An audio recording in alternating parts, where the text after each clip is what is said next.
Just a quick overview of AutomateMyTask. You can learn more about it at the link above my head.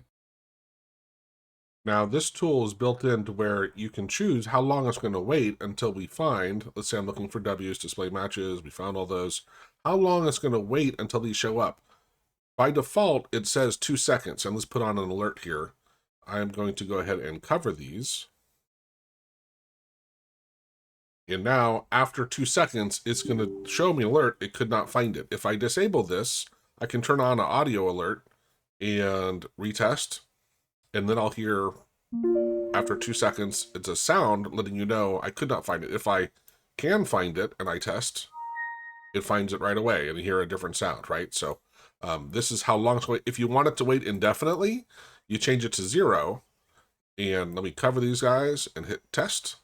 Now, it's not finding it. It's still looking, still looking, still looking. The second I move that away, then it found it and actually did the action. It moved my mouse here. I think you saw maybe it jerk around a little. But I had the audio. Let's turn off this. We'll just have the audio play. So if I rerun this and hit test, it's still looking. And then you hear it find the W, right? So that's how these work. This log creates a log file. I'll cover that in another video.